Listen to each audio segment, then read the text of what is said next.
여러분 안녕하세요. 에듀윌 고항사 배영표 탐쌤입니다. 고생 정말 많으셨습니다. 우리 지방직 시험 보시느라고 정말 아마 어젯밤부터 아니면 더 그 전부터 그죠? 마음 졸이시면서 오늘 시험 보는 동안에 아주 정신이 없으셨을 것으로 생각이 됩니다. 고생 정말 많으셨고요. 아마 지금 라이브 해설까지 보고 지금 이걸 오시는 분들도 계실 거고요. 아마 이거를 처음 보러 오신 분들도 계실 겁니다.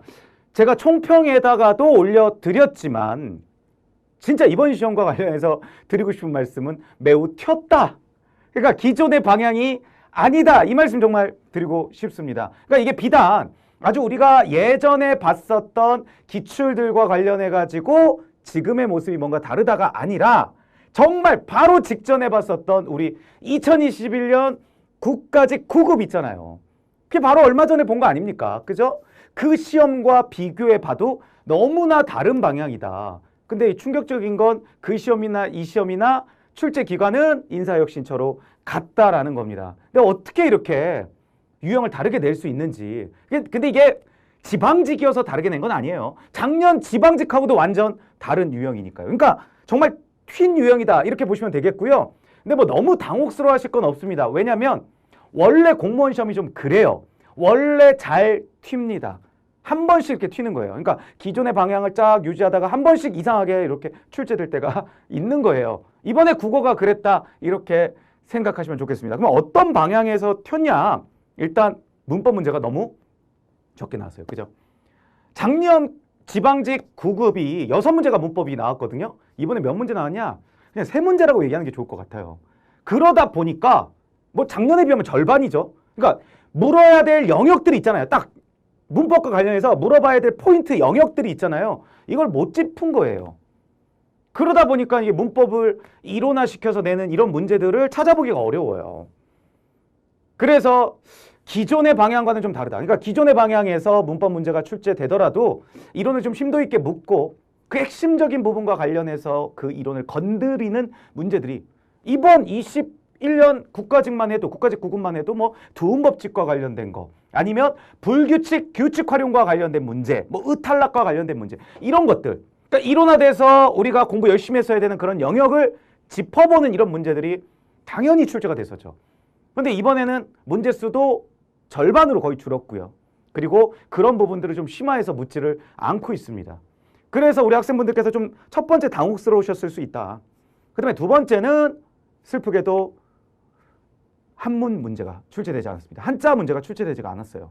근데 뭐 이거 비단 사실 뭐 재작년 국가직 9급에서도 그랬었었죠. 그죠? 국가직 9급에서 한자 문제가 출제가 안 돼서 이거 잘하면 이거 한자 문제 앞으로 출제 안 되는 거 아니야 했는데 그 다음에 두 문제가 출제됐죠. 두 배로 범핑이 됐어요. 그죠?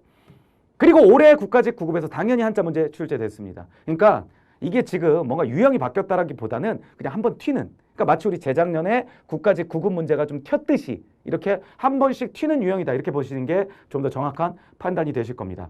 거기에다가 더 충격적인 것 중에 하나가 뭐냐? 바로 고유어 문제와 관용 표현 문제. 요즘에 이런 것들은 거의 공무원 정도에서나 바라볼 수 있는 그런 문제들이거든요. 근데 이런 문제가 출제가 됐습니다. 그래서 이것도 매우 좀 당혹스러운 거다. 근데 뭐 사실 우리 관용 표현과 관련해서는 뭐 이거는 그냥 한국인이면 맞출 수 있는 문제. 이름은 관용 표현인데 제 수업 기준으로 이런 문제 유형을 뭐라고 얘기하냐? 교포 변별 문제다. 이렇게 말씀을 좀 드리죠. 그래서 사실 뭐 교포 변별 문제 수준으로 출제가 됐다. 그래서 4번 문제가 이 관용 표현 문제였는데 이 문제 틀리신 분들은 거의 없으실 거다. 이렇게 아마 제가 생각이 되고요. 아마 문제가 됐던 이 어휘 문제, 순수 고유어 문제는요. 3번 문제일 거고요. 근데 뭐 사실 그런 말씀 제가 자주 드립니다. 이 고유어 문제가 요즘에 계속 지양되고 있었어요. 그러니까 출제가 계속 안 되고 있습니다. 그러니까 이번 국가직 9급에서도 출제는 안 됐어요. 뭐 그 전에도 출제 안 됐고요. 근데 출제는 될 수는 있다. 제가 이렇게 항상 말씀을 드렸어요. 신의 영역이다. 뭐가 출제될지는 신의 영역이다. 출제는 될 수가 있다. 단 출제됐다 하더라도 너무 슬퍼할 건 없다. 왜냐하면 우리가 네이티브적으로 못 느낄 만한 고유어 문제가 나오면요. 나만 그런 게 아니에요. 다른 사람도 마찬가지예요. 어차피 다른 사람도 대비는 어렵습니다. 그렇기 때문에 사실 다 같이 찍거나 아니면 내가 고유어 공부를 특별히 안 했어도 네이티브적으로 충분히 추론해서 풀 수 있겠다 싶은 문제라면 나만 그런 게 아니라 옆 사람도 그래요. 그래서 우리 같이 그냥 맞추는 문제 또는 같이 찍는 문제 이렇게 보는 게 맞지. 이 고유어를 어떻게 우리가 공부하려고 하면 비율이 발생된다. 그래서 기출 정도 정리하시고 그리고 문풀하면서 만나는 고유어 정도를 추가적으로 누적해서 정리하시는 과정에서 마무리하시라고 말씀을 드렸습니다. 그러니까 그 정도 공부하셨으면 그냥 손해는 보지 않는 수준 이렇게 말씀드릴 수 있습니다. 또 이거 보시고서 그럼 앞으로 이게 고유어가 핵심 트렌드고 핵심 방향이니까 나 내년에 시험 준비할 건데 막 진짜 고유어 진짜 달달 막 이만큼 막 고유어 막 주요 고유어 막 뭐 하는 거 이거 다 외울 거야. 뭐 그걸 외우셔서 나쁠 거는 없어요. 여러분들께서 국어 공부와 관련해서 그런 시간을 투자하신다고 해서 국어 선생님 입장에서 사실은 뭐 반길 일이지. 그죠? 그런데 뭐 그 싫어할 일은 아니잖아요. 근데 사실은 그렇게 하면 공부에 비율이 발생을 해요. 그러니까 그렇게 가지 마시고요. 비록 이번에 지방직에서 우리가 고유어 문제가 출제됐다 하더라도요. 이렇게 한 번씩 튄다니까요. 그러니까 재작년에 국가직에서 한자 문제 안 나왔다고 해서 한자 문제 버렸으면 그 다음에 2년 연속 한자 문제 계속 나왔고요. 심지어 그 다음에는 2배로 펌핑돼서 2문제가 나왔는데 안 되겠죠? 그러니까 항상 공부는 기출, 그동안의 누적된 기출의 흐름에 맞게 대표성 있게 공부하시고요. 이렇게 튀는 부분에 대해서는 다시 한번 말씀드리지만 이렇게 고유어 같은 경우는 특히 다 같이 맞추고 다 같이 틀린다. 이런 마인드를 가지고서 공부하시는 게 조금 더 효율적이다. 이런 말씀을 드립니다. 하여튼 뭐 이런 특성들이 좀 있었어요. 뭐 문학 같은 경우는 뭐 특별히 특성은 없었습니다. 한 이번에 5문제 정도 출제됐다라고 하는 게 좋을 거고요. 뭐 사자성어와 관련된 것도 끼워 넣는다? 뭐 그러면 뭐 6문제라고도 할 수 있는데 보통 문학 문제가 4문제에서 6문제가 출제가 됩니다. 그렇기 때문에 5문제면 딱 그 안에 들어온 거고요. 역시나 주요 작품 많이 출제됐습니다. 그러니까 총 작품이 7작품이 출제가 됐거든요. 그 7작품 중에서 4작품이 주요 작품이었어요. 그리고 3작품이 주요 작품과 관련 없는 그런 작품이었다. 이렇게 본다라면 뭐 사실 뭐 주요 작품이 더 많이 출제됐다라고 볼 수 있겠죠. 뭐 하여튼 그런 식으로 주요 작품과 관련된 부분들도 문학 문제에서는 뭐 특별히 튀는 부분은 없었다. 이렇게 말씀드릴 수 있을 것 같아요. 그리고 비문학도 뭐 보기에 따라 조금 다를 수 있는데 9문제 정도 세팅하는 게 괜찮지 않냐 이렇게 생각이 되고요. 요 비문학 9문제 중에서 장문이 꽤 있어요. 특히나 20번 문제 같은 경우는 매우 장문이었기 때문에 한 1200자 정도 된다고 보시면 됩니다. 그렇기 때문에 그거 보시면서 조금 좀 숨가빠하신 분들, 그러니까 시간적으로죠. 그죠? 숨가빠하신 분들이 좀 계실 겁니다. 그래서 역시나 장문 독해 공부 빼먹으면 안 되겠다. 이런 생각이 드는 거죠. 그죠? 그래서 한 1200자, 그러니까 공무원에서 그 이상 나오기가 쉽지는 않아요. 이게 절대적인 시간 때문에 뭐 수능처럼 막 2700자, 수능 막 그 정도 나오거든요. 막 3000자 가까이 나와요. 근데 그렇게까지 나올 수는 없겠죠? 시험 시간 자체가 다르기 때문에. 그래서 한 최대 맥시멈이 이번에 출제된 이러한 1200자 유형이지 않을까라고 생각이 됩니다. 그래서 한 1200자 유형에 맞춰서는 좀 공부해 두시는 것도 나쁜 방향 아니죠. 그래서 틈틈이 꾸준히 공부 기간 길게 잡고 비문학 공부 해 나가셔야 된다. 이렇게 제가 추천의 말씀을 드릴 수 있도록 하겠습니다. 그래서 좀 시간적으로도 조금 숨가쁘셨을 수 있는데 근데 사실은 문제 난이도적으로 보자면 비문학이든 문학이든 다 근거는 분명했다. 그래서 생각보다 정답은 뭐야 이거 정답인 건 뭐 분명하지 라는 식으로 여러분들께서 문제를 풀지 않으셨을까 이런 생각도 해요. 그리고 또 하나 좀 특징이 있다면 이번 비문학에서 이론 비문학이 출제되지 않았죠. 그죠? 이번 국가직 9급에서도 이론 비문학은 2문제가 출제됐고요. 작년 뭐 재작년에 당연히 출제됐습니다. 그러니까 이론 비문학 부분도요. 한두 문제 출제되는 건 보통 패턴이에요. 그러니까 절대 그것도 내년을 준비하시는 분들이라면 도외시하시면 안 됩니다. 그러니까 이번에 튄 유형, 이 지방직 9급 요 튄 유형 때문에 공부의 방향과 흐름을 달리 잡는다. 그렇게 가시는 건 좀 비추고요. 기존의 방향을 가져가시되 항상 포인트 잡고 공부하시고 그리고 제가 아까 말씀드린 것처럼 좀 마인드를 같이 맞고 같이 틀린다. 약간 이런 마인드를 가지고 공부하는 게 좀 더 좋지 않을까. 이렇게 추천의 말씀 드리면서 문제풀이 들어가 볼 수 있도록 하겠습니다. 1번부터 한번 들어가 볼게요. 자, 그러면 1번 해설부터 들어가 보겠습니다. 자, 1번 보시면 밑줄 친 부분이 바르게 쓰이지 않은 것은 그랬어요. 요거 재학생분들이라면 요 정도는 아마 다 푸셨을 겁니다. 그죠? 요거와 요거 구분하는 문제죠. 그죠?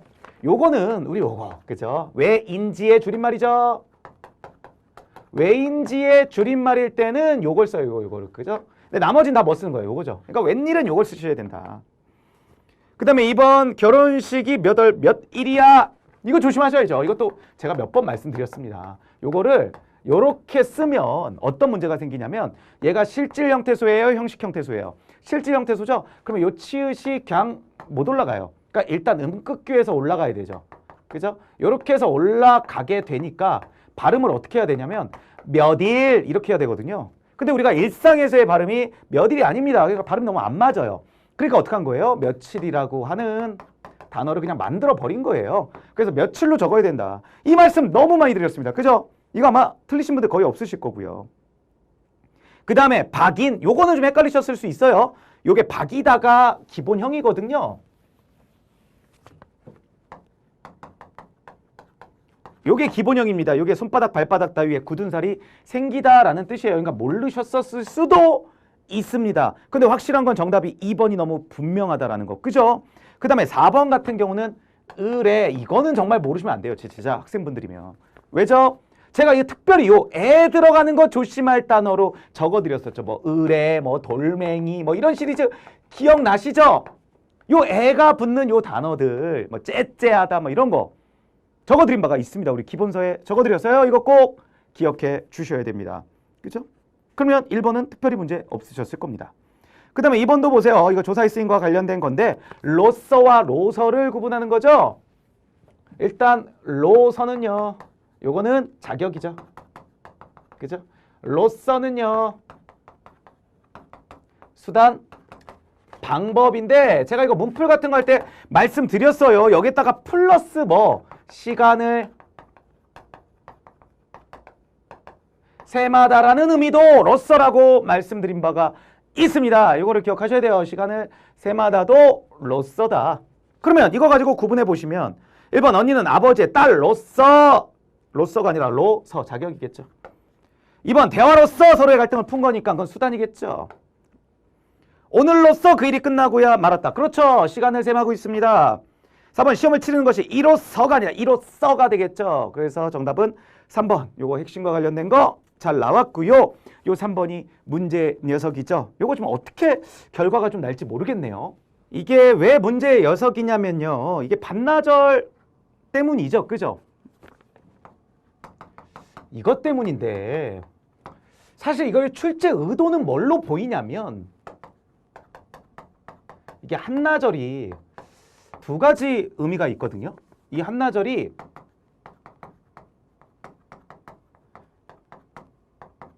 하룬 낮의 절반의 의미를 가지고 있고요. 요거 전체의 의미도 가지고 있어요. 그래서 여기에 이 출제 의도의 반나절은요. 요 의미의 절반, 즉 요거의 반이라는 의미로 반나절을 쓴 거거든요. 그런데 지금 선택지에 보면 하루 낮의 반이라고 나왔으니까 그거는 반나절이 아니라 한나절이야 라는 유형의 문제로 출제를 한 겁니다. 그래서 정답을 1번으로 올려놓은 거겠죠. 그런데 문제는 뭐냐면 이 반나절을 또 보시면, 이 사전에서 보시면 물론 저 한나절에 반이라는 의미가 있어요. 그러니까 요 뜻이죠. 그죠? 출제자의 의도예요. 그런데 그냥 무슨 뜻도 있냐면 이게 그냥 한나절의 의미도 있기는 있어요. 이해되시죠? 그러니까 출제의 의도는 이 메인 의미들을 기반으로 해서 낸 건데 확실한 건 한나절도 이런 서브의 의미가 있고요. 반나절도 이런 서브의 의미를 가지고 있거든요. 그래서 출제의 의도는 뭔지는 알겠으나 이게 사실 논쟁거리가 될 수밖에 없는 부분이겠죠. 그죠? 그래서 이거는 최종 정답을 확인하기를 우리가 기다리는 방법밖에는 없다. 한 요 정도로 일단 말씀드리고요. 출제 의도 자체는 이렇게 낸 거다. 이렇게 보시면 좋을 듯 합니다. 그 다음에 2번 보시면 뭐 달포 한 달이 조금 넘는 기간 맞고요. 3번 그끄저께는 오늘로부터 사흘 전의 날 맞고요. 해거리는 한 해를 걸은 간격, 요것도 맞습니다. 근데 다시 한번 말씀드리지만 요 3번 틀렸다고 해서 너무 슬퍼하지 마세요. 뭐 이게 뭐 어떻게 지금 될지는 모르겠지만 3번 유형 자체를 대비하는 실질적인 방법은요 없다고 보시면 돼요. 이해되시죠? 그러니까 기출에 나온 바 있고 뭐 문풀하면서 운 좋게 만나서 그것이 시험에 나와서 이렇게 맞추는 거 빼고는요 사실은 이걸 다 하시려면 뭐 이번엔 나 이거 좀 아는 거였어 그런 걸 떠나서 사실상 이걸 공부의 영역으로 끌어오시려면 고유어 사전을 다 암기하시는 방법밖에 없어요. 선생님, 우리 에듀윌 기본서 어휘 교재에 있는 고유어들 쫙쫙 외우면 되지 않을까요? 그걸로 부족해요. 그거에서 벗어나서 얼마든지 출제될 수 있기 때문에 그거 외우는데 고생만 하시고 거기서 그냥 안 나올 가능성도 매우 높아요. 그렇기 때문에 비효율이 발생하는 영역이 되는 겁니다. 그래서 아까도 말씀드렸지만 다 같이 맞추고 다 같이 틀리는 그런 유형이 될 수밖에 없다. 근데 조금 우리가 위로가 된다라면 사실은 한자 문제를 맞추기가 우리가 쉽지는 않잖아요. 그죠? 근데 한자 문제를 빼고 그 한자 문제 대신 3번이 들어왔으니까 우리가 한자 문제를 좀 많은 학생분들이 그래도 좀 감에 유지하고 좀 찍는 경향이 강하다고 본다면 그 문제로 그냥 대체됐다. 이렇게 보셔도 되겠죠. 그죠? 그렇게 생각을 하시는 게 좀 더 포인트다. 이렇게 보시는 게 좋을 듯 합니다. 그러면 4번 한번 가보겠습니다. 밑줄친 부분과 바꿔 쓸 수 있는 관용 표현으로 적절하지 않은 것은 그랬어요. 이게 또 관용 표현 사실 요즘 트렌드 아니라고 제가 아까 총평에서도 말씀을 좀 드렸지만 이건 사실 뭐라고 말씀드리는 게 더 맞아요? 교포, 변별, 문제죠. 그죠? 이거 사실 틀리신 분 없었을 겁니다. 그죠? 호흡을 맞추다가 이런 뜻이 아니라는 건 누구나 다 알고 있는 거 아니겠습니까? 그래서 정답 맞추는 데는 특별히 문제 없었다. 뭐 요 정도라고 넘어가도 될 듯해요. 요거는. 에듀윌 유료 회원만의 고객 밀착해요. 뭐였지 이거? 어떡하지? 자, 제가 도와드릴게요. 누구세요? 저 애들 학습 매니저인데요. 이거 좀. 자, 일로 오세요. 자, 언제든 필요하시면 연락 주세요. 언제든지요? 언제든지. 감사합니다. 밀착 케어 받아가며 합격하는 혜택. 오직 에듀윌 유료 회원에게만. 아들, 엄마 그런 거 아니야. 공부하시죠. 네. 그 다음에 5번 보겠습니다. 이 5번을 만약에 어려워하셨다면 여러분은 뭘 어려워하신 거냐? 무슨 법, 즉 재수업 기준으로 문학에서 형식적 아름다운 공부를 제대로 안 하신 거죠. 즉 서리법이 뭐냐, 비유법이 뭐냐, 음성상징어가 뭐냐, 편집자적 논평이 뭐냐를 정리를 안 하신 게 되는 거죠. 그죠? 근데 뭐 아마도 다 많이들 정리를 하셨을 거예요. 서리적 표현, 서리법 뭐였죠? 대답이 필요 없는 질문입니다. 그래서 사실 묻고 있지만 그 부분에 대해서 묻는 게 아닌 건 거죠. 예를 들면 기억 같은 경우도 보세요. 이때 월매달 춘향이도 또한 시서 음률이 능통하니 천중절을 뭐를 쏘냐? 이 말은 뭐예요? 안다 그 말이죠. 안다라는 얘기를 의문형으로 물어보고 있는 것 뿐입니다. 그러니까 진짜 묻는 게 아니죠. 그러니까 서리법이죠. 1번 맞고요. 2번 니은 비유법 했네요. 제가 이런 말씀 드렸습니다. 비유법은 사실 여러 가지지만 시험 문제에서 비유법 얘기가 나왔다. 그럼 머릿속에 후보를 몇 개 떠오르시라. 5개를 떠오르시라고 제가 추천을 드렸습니다. 첫 번째 뭐였죠? 지규법. 두 번째 은유법. 세 번째 의인법. 네 번째 화류법. 다섯 번째 대유법. 이렇게 보기로 했었고요. 우리 지규법 뭐였죠? 뭐뭐처럼, 뭐뭐 같이, 또는 뭐뭐 같은, 뭐뭐 인양, 뭐뭐 인듯 이 네 가지 추천드렸었죠? 요거 기억하시면 되겠고요. 그 다음에 은유법은 무엇은 무엇이다, 무엇이 무엇이다 이런 구성이었었죠. 근데 은유법에서 우리가 조심할 포인트 하나 더 말씀드렸었습니다. 그러니까 대놓고 형식적으로 무엇은 무엇이다의 구성이 아니더라도 무엇은 무엇이다의 구성으로 의미상 환원시킬 수 있으면 다 은유법이다 이렇게 말씀을 드렸죠. 그래서 생각보다 은유법은 이 외연이 넓다 라고 제가 말씀드렸어요. 그래서 웬만한 비유법 놓고 무슨 법이 이게 했을 때 은유법이요 이렇게 말하면 거의 대부분은 맞는다. 이렇게 제가 말씀드린 바가 있습니다. 그러니까 외연이 좀 넓다. 뭐 예를 들어서 이런 거 들어드렸었죠. 제목이 사랑입니다. 근데 시의 내용이 뭐다? 아픔, 이별, 슬픔, 뭐 성숙, 기쁨, 행복 이렇게 돼 있어요. 그럼 다 그 부분들이 다 뭐다? 은유법이다. 왜? 제목이 사랑이니까 사랑은 아픔, 사랑은 이별, 사랑은 성숙 이렇게 무엇은 무엇이다의 구성으로 환원시킬 수 있으니까 다 은유법이다. 이렇게 말씀드렸었죠. 또는 무엇의 무엇도 은유법이 될 수 있다. 뭐 예를 들어서 행복의 돌층계 이거 기억나시죠? 행복의 돌층계 이 말은 뭐예요? 여기 돌층계 돌계단이 있는데 이게 행복의 돌층계예요. 이 말은 뭐예요? 이 돌층계는 행복이다 이 말이죠. 그럼 돌층계는 행복이다. 이렇게 무엇은 무엇이다로 환원시킬 수 있으니까 이것도 무슨 법으로 둔다? 은유법으로 둔다. 제가 이런 말씀을 드렸었습니다. 그죠?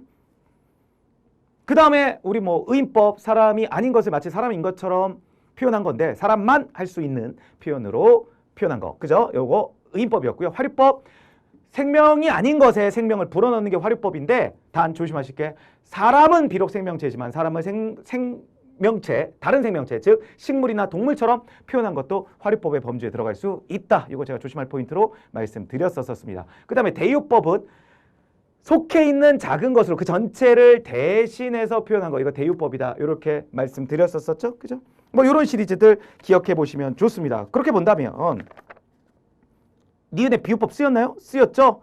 황금 같은 꾀꼬리 이렇게 쓰였다라는 걸 알 수 있어요. 그죠? 황금 같은 꾀꼬리. 비유법이고요. 그 다음에 디귿 보시면 음성상징어. 이거는 제가 통칭이다라고 말씀드렸습니다. 음성상징어는 의성어, 의태어 둘 다를 가리키는 표현이죠. 여기서 보시면 펄펄 흔들흔들 나와 있다는 걸 알 수 있고요. 그 다음에 4번 편집자적 논평. 이거 기억나시죠? 작가 또는 서술자가 자신의 생각을 어떻게 한다? 생뚱맞게 생각, 감정, 의견 이런 것들을 생뚱맞게 직접적으로 제시하는 거. 이거 편집자적 논평이라고 제가 말씀드렸고요. 3인칭 전지적 작가 시점과 관련되고 고전소설과 깊은 관련을 맺고 있다. 이렇게 말씀드렸었습니다. 근데 이 리을 부분은 사실은 편집자적 논평은 맞아요. 그 형용은 세상 인물이 아니로다라고 서술자가 자신의 생각을 직접적으로 표출하고 있습니다. 근데 맞는데 문제는 뭐냐? 그 뒤에 내면적 아름다움을 서술하고 있다. 이 부분과 관련해서 틀렸다. 이렇게 보시면 되겠죠. 이거는 지금 춘향이의 그네 타는 모습, 그런 아름다움 이런 거와 관련된 부분이지 내면적 아름다움, 뭐 춘향이의 마음씨가 곱다, 춘향이는 참 착한 애다 이런 걸 드러내기 위해서 쓴 표현이 아니다라는 걸 알 수 있죠. 그래서 4번은 틀렸다. 그래서 5번의 정답이 4번이 됩니다. 그 다음에 6번 보겠습니다. 다음 대화에 대한 설명으로 적절한 것은 그랬어요. 이것도 뭐 근거 정도 찾으시면 됩니다. 근데 보통 이런 6번 유형과 관련해서 이론 비문학이 딱 들어가야 될 그런 위치죠. 그죠? 뭐 우리 뭐 공손성의 원리라든지 뭐 이런 것들 있잖아요. 그죠? 뭐 협력의 원리라든지 이런 것들이 딱 들어가주면 좋을 위치인데 튀었어요. 그죠? 아까 총평에서 말씀드렸지만 튀었습니다. 그래서 이것도 단순히 어떤 이론과는 전혀 관련이었고 근거만 찾으면 되는 유형으로 출제됐다. 이렇게 보셔도 좋을 듯 합니다. 1번 가시면 A와 B는 고객의 답변에 대해 제안서 승낙이라는 의미로 동일하게 이해한다 그랬어요. 근데 지금 A 같은 경우는 그렇게 생각했을지 모르겠지만 B 같은 경우는 그렇게 생각하지 않았죠. 그죠? 오히려 그걸 더 부정적으로 판단 내리고 있는 거죠. 그죠? 그 다음에 2번 A는 동일한 사업적 효과가 있을지 궁금하다는 표현을 제안 사업에 대해 부정적 아니죠. 오히려 이거를 그냥 단순 의문 그죠? 뭐 꼭 긍정까지는 아니더라도 단순 의문 궁금증을 물어본 걸로 생각한 거지 부정적으로는 생각하지 않았다라고 생각하는 거예요. 그래서 2번도 틀렸죠. 3번 B는 고객이 제안서에 의문을 제시한 내용을 근거로 고객의 답변에 대해 판단한다 그랬어요. 이 의문을 제시한 내용을 B는 부정적으로 보는 거죠. 그죠? 3번 정답이죠. 4번 A는 비언어적 표현을 바탕으로 하여 고객의 답변을 제안서에 대한 완곡한 거절로 해석한다. 근데 A는 오히려 거절로 해석하는 게 아닌 거죠. 그죠? 그래서 정답은 3번. 이렇게 확실하게 정답은 구성되어 있다라고 볼 수는 있습니다. 그 다음에 7번. 다음 글의 내용과 부합하지 않는 것은 그랬어요. 요거 강신재의 젊은 느티나무인데 뭐 이것도 작품적으로 본다면 주요 작품으로 볼 수 있는 작품입니다. 근데 뭐 이것도 사실은 모르셨어도 근거 찾으면서 문제는 얼마든지 풀 수 있고요. 사실은 너무 쉽게 출제되기는 했죠. 1번 보시면 나는 현규도 나와 같은 감정을 갖고 있기를 기대하고 있다 그랬는데 요거 1번 근거 밑에서 세 번째 문단이라고 한번 해볼까요? 나는 또 물론 그도 나와 마찬가지로 같은 일을 생각하고 있기를 바란다. 같은 일, 같은 즐거움일 수는 없으나 같은 이 괴로움을 이렇게 얘기하고 있습니다. 맞습니다. 1번 맞는 얘기고요. 2번 나와 현규는 혈연적으로는 아무런 관계가 없는 타인이며 법률상의 온우일 뿐이다. 이것도 근거 있죠? 뭐 위에서 둘, 넷, 여섯, 8번째 줄 정도 되나요? 무슈리의 아들인 형규와도 마찬가지다. 그와 나는 그런 의미에서 순전한 타인이다. 22살의 남성이고 18살의 계집아이라는 것이 진실의 전부이다. 왜 나는 이 일을 그대로 알아서는 안 되는가? 이렇게 얘기하고 있습니다. 2번 맞는 얘기고요. 3번 나는 현규에 대한 감정 때문에 뮤슈리를 아버지로 부르는 것을 거부감을 갖고 있다. 아니에요. 이게 왜 아니냐면 맨 위에 보시면 첫 번째 줄 끝에 내가 그를 아버지라고 부르기 어려운 것은 거의 그런 말을 발음해 본 적이 없는 습관 탓이지 현규 때문이라는 근거는 찾기 어렵습니다. 그래서 정답이 3번이 되겠고요. 4번 나는 사회적 인습이나 도덕률보다는 현규에 대한 나의 감정에 더 충실해지고 싶어한다. 요거는 딱 가운데 정도 느낌이죠. 나는 그를 영원히 아무에게도 주기 싫다. 그리고 나 자신을 다른 누구에게도 바치고 싶지도 않다. 그리고 우리를 비끄러매는 형식이 결국 온우이라는 것이어서는 안 될 것을 알고 있다라고 얘기하고 있어요. 그죠? 그래서 이때 말하는 이 형식이 사회적 인습이나 도덕률 뭐 이런 것들로 충분히 유추가 가능하죠? 정답이 3번이 된다라는 거. 8번도 그죠? 이것도 딱 이론 비문학과 관련해서 출제하면 좋은 포지션이고요. 약간 그렇게 가려고 살짝 보여준 듯한데 사실은 이론화되어 있다라고 보기는 어렵습니다. 그냥 읽고 푸시면 돼요. 가볍게. 8번 갑니다. 글쓴이의 견해에 부합하는 대응으로 가장 적절한 것은 그랬어요. 요거 가운데 정도 딱 보시면 이런 말 나오죠. 단호한 반응은 다른 사람의 권리를 침해하지 않으면서 자신의 권리를 존중하고 지키겠다는 것이다. 이것은 상대방을 배려하는 태도를 보여준다. 상대방을 존중하면서도 얼마든지 자신의 의견을 내세울 수 있다. 그러니까 상대의 어떤 니즈도 만족해주고 내가 하고자 하는 어떤 의견, 내 주장도 펼치고 이런 식으로 얘기하고 있는 거죠. 즉, 둘 다가 충족되는 거다. 이렇게 얘기하고 있는 겁니다. 그래서 정답이 3번이 되는 거예요. 안 피우시면 좋겠어요. 연기가 해롭잖아요. 피우고 싶으시면 차를 세워 드릴게요. 그랬어요. 그러니까 아예 못 피게 하는 건 아닙니다. 피울 방법은 알려주고 있습니다. 하지만 차를 세우고 피게 하는 거니까 내가 담배 연기를 맡을 필요는 없겠죠. 그러니까 나도 좋고 누구도 좋고 상대방도 좋고요. 둘 다의 니즈를 충족하고 있는 방향이다. 그죠? 그래서 정답이 3번이 된다. 이렇게 보시면 되겠고요. 9번 사자성어 문제도 난도가 역시나 매우 낮게 출제됐습니다. 아마도 우리 그냥 유추해 보자면 어휘 문제를 냈기 때문에 그죠? 고요 문제를 냈기 때문에 소위 얘기해서 찍는 문제를 낸 거죠. 그렇기 때문에 어휘와 관련돼서 좀 난도를 좀 낮추고 있다 이렇게 보여집니다. 그러니까 한자도 안 내고 사자성어도 뭐 이거 사실 사자성어 공부 너무 열심히 하신 분들 입장에서 억울할 수도 있게끔 거의 그 급으로 출제됐어요. 그죠? 왜냐면 한자로 출제한 게 아니라 한글 주고 한자를 변기하고 있잖아요. 그리고 그 사자성어의 수준도 오매불망 수준이에요. 그러니까 나머지 게 뭐 망운지정, 여마미소, 배가절연 이것도 뭐 어려운 사자성어는 아니지만 이게 어려웠다 치더라도 오매불망 이거 모르시는 분은 이거 그냥 사자성어 공부 안 했어도 그냥 모국어적으로 알 법한 그런 사자성어 아닙니까? 그래서 한자로 준 것도 아니요. 맞죠?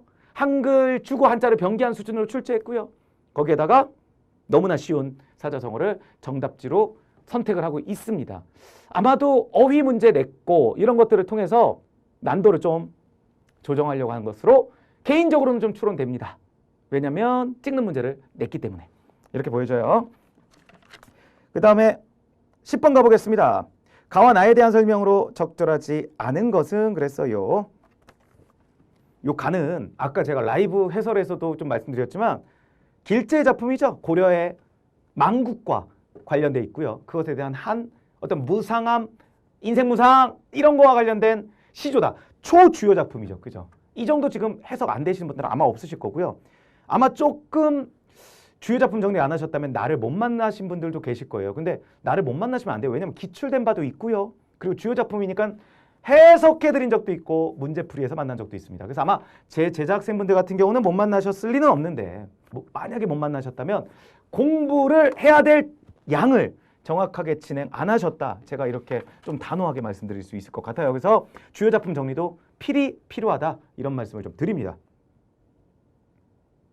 요 조지훈의 봉황수고요. 이것도 망국과 관련된 비애를 말하고 있는 그런 시죠. 근데 여기서 망국은 조선의 망국이에요. 그래서 우리 일제강점기로 가게 되잖아요. 그거와 관련된 시다. 이렇게 보시면 되겠죠? 1번 가보겠습니다. 가는 산청과 인거를 대비함으로써 인생의 무상함을 드러내고 있다. 요거 가의 중장을 보시면 산천은 의고화돼. 그러니까 자연은 그대로인데 인걸은 간데 없대요. 그러니까 이게 고려 개경의 모습을 드러내는 시조잖아요. 그런데 거기가 옛날에는 엄청 인재들로 수도니까 북적거렸을 거 아닙니까? 그죠? 그 궁궐터는 뭐 더 할 나위 없겠죠. 그죠?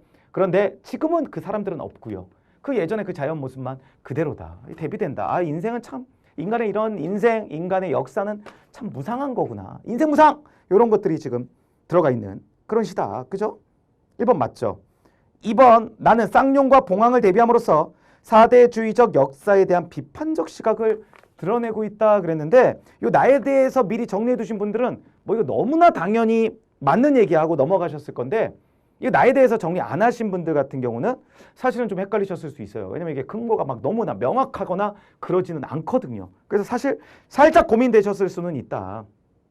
여기서 쌍용은 뭘 뜻하죠? 쌍용은 중국입니다. 황제와 관련돼 있어요. 용은 황제의 상징입니다. 그럼 봉황은요, 황제가 아니라 왕의 상징이거든요.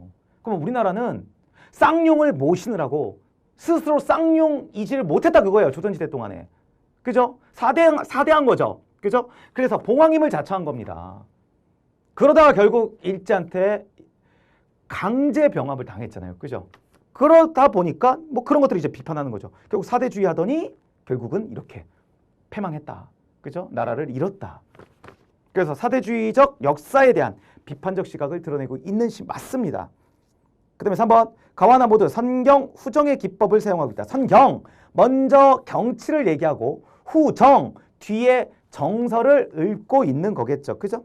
요 가는 맞아요. 요거 초장하고 중장 같은 경우는 이 경치를 얘기하고 있지 않습니까? 그죠? 고려 그 개경의 모습을 얘기하고 있고요. 마지막 종장에서 어즈버 태평연월이 꿈이런가 한다 하면서 자신의 감정을 읊고 있습니다. 맞고요. 나도 마찬가지예요. 이 앞에 부분은 쫙 이렇게 이 경치와 관련된 모습을 얘기하고 있고요. 맨 뒤에 눈물이 속된 줄 모를 양이면 봉황새야 구천에 호곡하리라 이러고 얘기하고 있어요. 이거는 눈물 흘리는 것이 부질없어요. 그건 알지만 그래도 나라를 잃은 슬픔에 실컷 울고 싶다 이러한 구절이라고 제가 해석해드린 바 있죠. 그죠? 그렇기 때문에 뒤에 정서를 읊고 있습니다. 그래서 3번도 맞아요. 그 다음에 4번 가와나 모두 정해진 율격과 음보에 맞춰 시상을 전개하고 있다. 일단 용어 정리하셔야 되는데 율격이란 건 리듬이죠. 그리고 음보는 우리 음보 아시죠? 음의 걸음걸이. 그죠? 뭐 예를 들면 뭐 동기로 세몸되어 한 몸같이 지내다가 이렇게 네 걸음 걸어간다. 그럼 몇 음보? 4음보. 이런 식이죠. 시상, 시의 내용이라는 뜻입니다. 그리고 전개한다, 진행한다. 그러니까 시상 전개라는 건 시의 내용을 진행시킨다. 이런 뜻입니다. 그러면 가와나는 모두 정해진 율격과 음보를 바탕으로 시의 내용을 진행시킨다. 이런 걸 뭐라고 얘기하죠? 외형률, 외제율이라고 얘기를 하죠. 그러니까 딱 그 양식이 정해져 있어서 거기 안에서의 율격을 느끼게 만든다. 뭐 예를 들면 우리 시조다. 그러면 글자 수는 3, 4조 또는 4, 4조의 음수율을 보이고요. 음보율은요 4음보죠. 동기로 세몸되어 한 몸같이 지내다가 이런 식이죠. 그리고 총 45자 뭐 내외다 뭐 이런 식 아마 구성 배우셨었을 겁니다. 그죠? 이렇게 고전시는요. 고전시가는 형식이 정해져 있고요. 그 형식 안에서의 리듬감 또한 고정적인 경우 많습니다. 그죠? 시조가 대표적이죠. 근데 나는요. 현대시예요. 현대시입니다. 그렇기 때문에 현대시는 이렇게 고정된 형식을 바탕으로 율격을 느끼게 하는 그런 패턴이 아니에요. 이해되시죠? 그래서 이 나를 만약에 정리를 안 해두셨으면 우리 학생분들께서 뭘로 오인하시냐? 딱 느낌이 어떤 뭐 제재라든지 이런 것들이 고전시가 틱하거든요. 그죠? 그러니까 이거 고전시가 아니야? 그럼 고전시가면 고전시가의 특징인 이런 외형률, 외제율과 관련 되겠지. 그래서 4번은 맞는 얘기야. 이렇게 생각하셨을 수가 있습니다. 근데 나는 현대시입니다. 그렇기 때문에 4번과는 관련이 없다라는 거를 기억해 두셔야 되겠죠? 그 정답이 4번이에요. 11번 한번 가보겠습니다. 다음 글의 내용과 부합하는 것은 뭐 근거 찾으시면 충분한 문제죠. 1번 미국의 어머니는 듣는 사람의 입장, 일본의 어머니는 말하는 사람의 입장을 강조한다 그랬어요. 요거 위에서 둘넷. 6번째 말하는 사람의 입장에서 대화에 임해야 된다. 이게 미국이잖아요. 그 다음에 맨 끝에 일본에서는 아이들에게 듣는 사람의 입장에서 말할 것을 강조한다. 근거 있죠? 1번 맞는 얘기고요. 2번 일본의 어머니는 사물의 속성을 아는 것이 관계를 하는 것보다 중요하다고 생각한다 그랬어요. 요거 같은 경우는 뭐 밑에서 둘넷 5번째 줄 정도 되나요? 다른 사람과의 관계에 초점을 맞춘 훈련을 받은 아이들은 요거 일본 얘기죠. 2번도 맞는 얘기고요. 3번 미국의 어머니는 어떤 일을 있는 그대로 보지 말고 이면에 있는 감정을 읽어야 한다고 생각한다 그랬어요. 요거 같은 경우는 일단 맨 위에 미국의 어머니들은 자녀와 함께 놀이를 할 때 특정 사물에 초점을 맞추고 그 사물의 속성을 아이들에게 가르친다 그랬습니다. 그렇기 때문에 감정을 읽는 것과는 관련이 없죠. 이 감정 읽는 거는요. 이 문단 첫 번째 줄. 반면에 일본의 어머니들은 대상의 감정에 특별히 신경을 써서 가르친다. 일본과 관련된 특성이죠. 4번 미국의 어머니는 자녀가 독립적인 행동을 하도록 교육하며 일본의 어머니는 자녀가 타인의 감정을 예측하도록 교육한다 그랬어요. 요거 같은 경우 위에서 네 번째 줄 한번 볼까요? 독립적인 행동을 하도록 교육받는다. 이거 미국 얘기죠? 그 다음에 밑에서 세 번째 줄. 다른 사람의 감정을 미리 예측하도록 교육받는다. 이거 일본 얘기죠? 4번이 정답이네요. 12번 가보겠습니다. 다음 글의 결론으로 가장 적절한 것은 그랬어요. 결론 나왔다. 주제 유형과 깊은 관련을 가지고 있다라고 말씀드렸고요. 예를 들어서 요거 지금 네모단짜리죠. 그죠? 이렇게 네모단짜리 글이 있을 때 주제는 어디와 관련 있다? 여기, 여기, 여기, 여기와 깊은 관련을 가지고 있다고 제가 말씀드리고요. 그 중에서 더 핵심은 여기다. 이렇게 말씀을 드립니다. 그랬을 때 예를 들어서 요거를 읽었는데 뭐 A는 좋다 그랬어요. 여기를 읽었더니 A는 안 좋다 이렇게 나와요. 요거부터 볼까요? A는 여기도 좋다. 여기 매니는 A는 좋다예요. 근데 이 밑에도 여기도 A는 좋다 이렇게 나왔어요. 그럼 제가 뭐라고 말씀드렸죠? 이게 주제다. 이 A는 좋은 게. 근데 예를 들어서 A는 안 좋다 이렇게 나왔어요. 그러면 맨 위와 맨 아래가 내용이 반대네요. 그죠? 그러면 주제는 어디다? 여기다. 왜냐면 요거는 뭐일 가능성이 높다?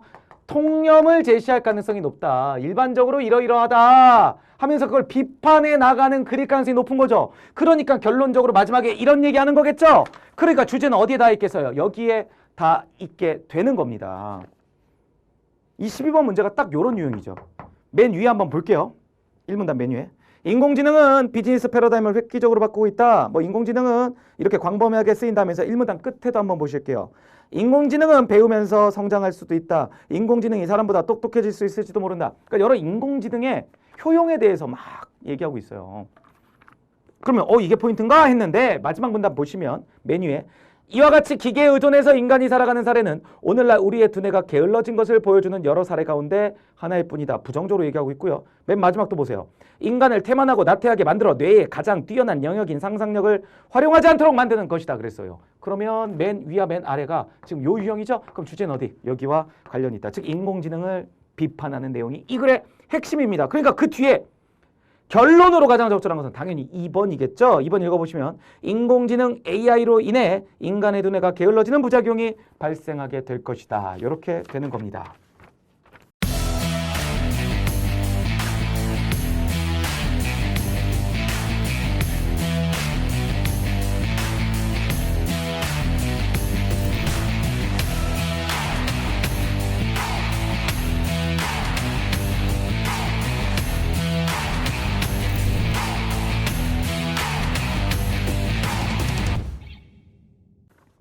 (13번) 한번 가볼게요. 다음 글에 대한 이해로 적절한 것은 그랬습니다. 1번 유엔에서 근무하는 외교관들은 유엔의 공용어를 다 구사하지 않으면 안 된다 그랬어요. 요 위에서 세 번째 줄 큰 거 딱 있죠. 모든 외교관들이 이 공용어들을 전부 다 잘해야 하는 것은 아니다. 괜찮죠? 2번 유럽연합은 복수의 공용어를 지정하여 공무상 편의를 도모하였다 그랬어요. 요거 위에서 네 번째 줄 유럽연합에서 공용어 개념도 유엔에서와 경우와 마찬가지로 여러 공용어 중 하나만 알아도 공식 업무상 불편이 없게끔 한다는 것이지 유럽연합인들이 10개가 넘는 공용어를 전부 다 배워야 하는 것은 아니다 그랬어요. 그러니까 여러 개를 지정해 놓은 건 그중에 편한 거 하나 써라는 얘기지 다 알라고 얘기한 게 아니니까 오히려 편의를 봐주고 있는 그런 포인트죠. 그 정답은 2번이 돼요. 그 다음에 3번 한국에서 영어를 공용어로 지정하면 한국인들은 영어를 다 잘할 수 있을 것이다. 요거는 지금 밑에 세 번째 줄 보세요. 우리가 영어를 한국어와 함께 공용어로 지정하기만 하면 모든 한국인이 영어를 잘할 수 있게 되리라는 믿음은 공용어의 개념을 제대로 이해하지 못한 데서 오는 망상에 불과하다. 근거 있죠? 4번 한국에서 머지않아 영어가 공용어로 지정될 것이다. 이건 근거 자체가 아예 없습니다. 그래서 틀린 거예요. 그래서 맞는 얘기는 2번만 맞습니다. 14번 갑니다. 다음 글의 내용과 부합하지 않는 것은 그랬어요. 이것도 근거 찾아보겠습니다. 1번 악플러는 자신의 말에 타인이 동요하는 것을 보면서 자기 효능감을 느낀다 그랬어요. 요거 위에서 네 번째 줄 정도죠. 자신이 올린 글 한 줄에 다른 사람들이 동의하는 모습을 보면서 자기 효능감을 맛볼 수 있다. 이렇게 근거 제시하고 있고요. 2번 개인주의자는 악플에 무반응함으로써 악플러를 자괴감에 빠지게 할 수 있다 그랬어요. 요거는 이 문단 전체라고 봐도 괜찮을 거예요. 이 문단에 전반적으로 근거가 있습니다. 그죠? 그 다음에 3번 자신의 삶을 잘 통제하는 악플러일수록 타인을 더욱 엄격한 잣대로 비판한다 그랬어요. 요 같은 경우는 두 번째 줄 보세요. 악플러들 가운데는 피해의식과 열등감에 시달리는 이들이 많은 거예요. 그죠? 그래서 자신의 삶을 잘 통제하는 사람들이 악플러가 아니에요. 자신의 삶을 잘 통제하지 못하고요. 피해의식 그리고 열등감 뭐 이런 거에 너무 깊이 함몰되어 있는 사람들이 악플러일 가능성이 높다. 이렇게 얘기하고 있는 거죠. 3번이 틀렸고요. 4번 한국에서 악플이 양상되는 것은 한국인들이 타인에 대해 신경을 많이 쓰는 것과 관계가 있다 그랬는데 요거는 마지막 문단 첫 번째 줄이죠. 개인주의는 여러 속성을 지니고 있지만 자신의 존재 가치를 스스로 매긴다는 긍정적 측면이 있다. 한국에는 그런 의미에서의 개인주의가 뿌리내리지 못했다. 남에 대한 신경을 너무 곤두세운다. 이렇게 얘기하고 있습니다. 15번 이것도 기문의 산문입니다. 수박이라고 하는 작품이고요. 이거는 좀 센스가 좀 필요하긴 하죠. 그죠? 이 기억 같은 경우는 수박 외부를 얘기하고 있고요. 2번, 3번, 4번 같은 경우는 수박 내부를 얘기하고 있다. 이렇게 딱 말씀드리니까 아 그렇구나 하고 공감되시죠? 그렇게 보시면 됩니다. 그 다음에 16번 보세요. 가을 아예 들어갈 말로 가장 적절한 것은 그랬습니다. 갑니다. 정철, 윤선도, 황진이, 이왕, 이존영 그리고 무명씨 우리말로 시조나 가사를 썼던 이들이다. 황진이는 말할 것도 없고요. 무명씨도 대부분 양반이 아니었습니다. 즉 이렇게 우리말로 쓰는 이런 문학은요. 양반과는 관련이 없는 거예요. 그런데 정철, 윤선도, 이왕은 양반 중에도 양반이거든요. 그 다음에 그들이 우리말로 작품을 썼던 걸 보면 양반들도 한글을 쓰는 것을 즐겨했다는 것을 부정할 수 없는 거예요. 그러니까 이 사람들이 양반 중에 양반인데 거기에다가 그들이 한글까지 우리말로 우리 글로 그죠? 문학을 했거든요. 그러면 이거는 굉장한 특성이라고 볼 수 있겠네요. 그러면 양반들도 한글 쓰는 것을 즐겨했다는 걸 알 수 있다. 그래서 그런 데가 되는 거예요. 그럼 1번 아니면 2번이 되는 거죠. 나 보세요. 허균이나 김만중은 한글로 소설까지 쓰지 않았던가. 까지니까 게다가 이 정도가 잘 어울리겠죠. 그 정답이 1번이 되는 거예요. 그 다음에 그렇지만이 맞는 점만 볼게요. 그렇지만 이들이 특별한 취향을 가진 소수의 양반이었다면 이야기는 달라진다. 그러니까 내용이 바뀌니까 그렇지만 그럴 경우엔 달라질 수 있다. 맥락 괜찮죠?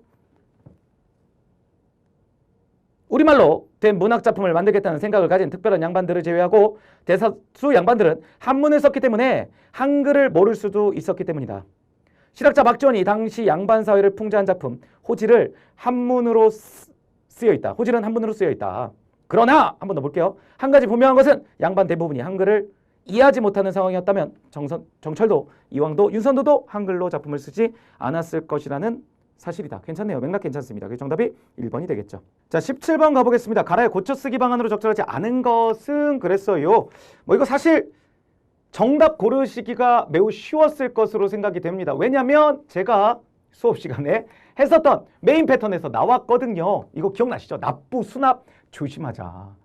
납부는 내는 입장에서는 납부고요. 받는 입장에서는 수납이다. 그죠? 그러면 금융기관에 납부하는 거니까 내는 거니까 납부로 놔둬야지. 이 받는 관점인 수납으로 쓰면 안 되는 거겠죠? 그래서 사실은 4번 같은 경우 정답이 너무나 쉽게 가셨을 거고요. 뭐 나머지 거 같은 경우도 뭐 정답과 관련 없이도 여러분들이 충분히 끄덕이실 수 있는 부분이었을 걸로 생각합니다. 뭐 시제가 안 맞는다든지 아니면 지향이라든지 그죠? 그리고 지난달 수혜로 인함보다는 지난달 수혜로 인하여 해서 준비기간이 짧았다. 이렇게 얘기하는 게 좀 더 자연스러운 문장이라든지 이런 것들은 끄덕여지고 수긍이 됩니다. 근데 4번 패턴 수납과 납부 그죠? 요 포인트 잘 잡으셨다면 특별히 문제없는 문제 아니셨을까 생각이 됩니다.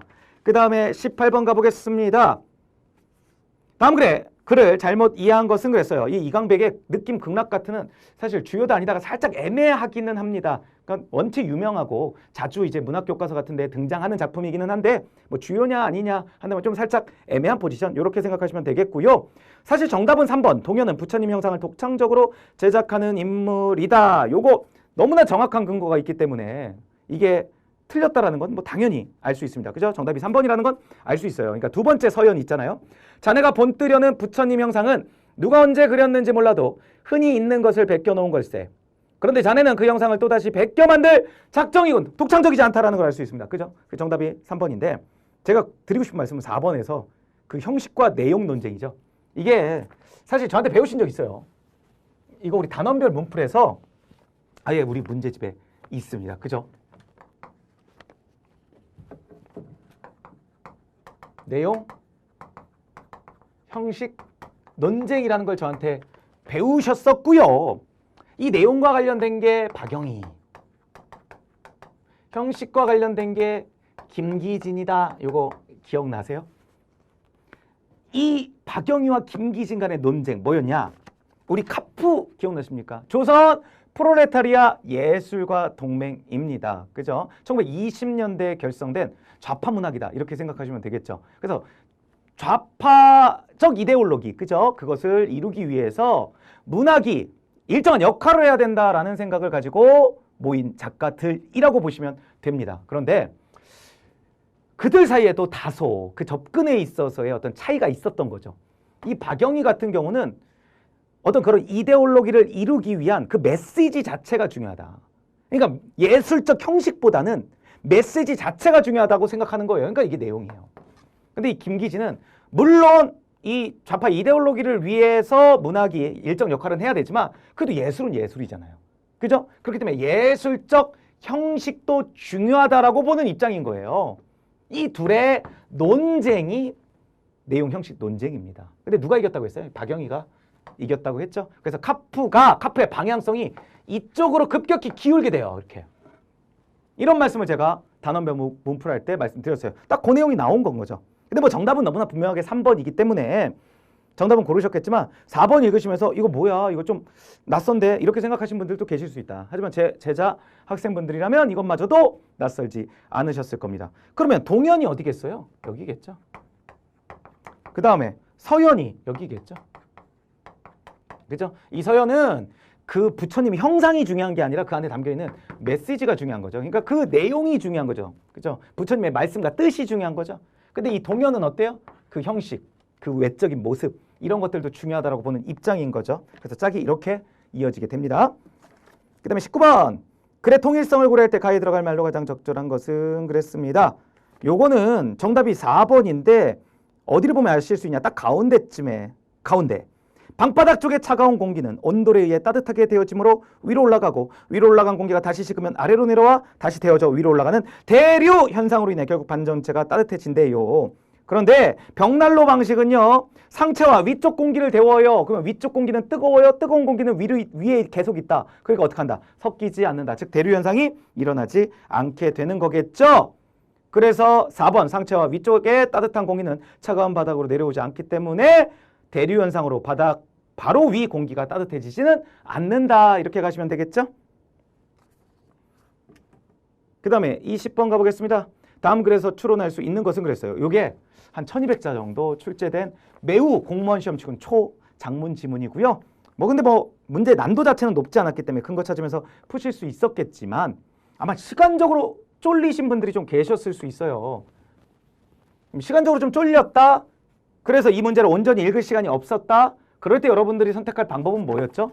제가 일치불일치 문제 나올 때 이런 말씀 기출 수업할 때 접근법으로 말씀드렸었습니다. 바로 뭐냐면 이 지문의 주제를 찾을 때 가장 중요한 부분은 여기죠. 그죠? 맞죠? 이 지문의 주제를 찾을 때 중요한 부분은 여기예요. 근데 각 문단에서 가장 중요한 부분은 당연히 여기죠. 여기. 그죠? 그러면 주제를 찾을 때는 여기를 잘 봐야 되고요. 맞죠? 일치불일치를 찾을 때는 당연히 여기도 잘 봐야 되지만 어디? 여기도 잘 봐야 돼요. 그러니까 총 딱 세모로 쳐보면 이 8군데가 제일 중요한 부분이고요. 이 글에서 맞죠? 이 부분들에 뭐가 있다? 근거가 있다. 선택지 1번 근거, 선택지 2번 근거. 생뚱맞게 막 이런 데에 있기보다는 어디에 있다? 요 맨 위와 아래에 있을 개연성과 가능성이 매우 높다라는 게 이게 제 접근에서 또 알려드렸던 스킬 아닙니까? 그죠? 기억하셔야 돼요. 그렇게 본다면 지금 요거 같은 경우는 지금 근거가 어떻게 되냐? 이게 4문단짜리. 그렇죠? 이렇게 봤을 때 일단 1번 근거는요. 1번 근거는 이 3문단 맨 끝에 있어요. 이렇게. 1번. 그 다음에 2번은요. 2문단 끝에 있네요. 2번 이렇게. 3번 근거는요. 1문단 맨 끝에 있네요. 4번 근거는요. 4문단 맨 끝에 있어요. 어때요? 정말 여기가 중요하다는 말씀이 왜 드리는지를 아시겠죠? 그래서 물론 제가 이런 말씀 항상 드립니다. 가장 좋은 건 접근은 이 글이 너무나 잘 읽히고요. 시간적으로 여유도 있어서 쫙 읽으시고 근거 찾는 게 가장 빠르고 정확하고 체감 난이도적으로도 좋습니다. 그런데 시간적으로 좀 쫄렸거나 글이 잘 안 읽혔거나 이 지문은 쉬웠지만 만약에 이 정도 장문인데 어려운 글이 나왔다거나 한다라면 여러분들이 결국 이 선택지를 보시면서 어떻게 하셔야 돼요? 생으로 좀 들이미셔야 되는데, 맞죠? 근거를 찾기 위해서 이렇게 들이미셔야 되는데, 들이밀 때 그냥 아무데나 들이미지 마시고 요런 데 위주로 들이밀다 보면 어떡한다? 그 근거의 단어들이, 포인트 단어들이 보이게 된다라고 말씀을 드린 겁니다. 그래서 그 부분과 매우 부합되는 부분이다, 이렇게 보시면 되겠습니다. 정답은 4번이죠. 병에 담긴 코르크 마개를 끼운 고급 백포도주는 보관 기간에 비례하여 품질이 개선되지는 않을 것이다 그랬습니다.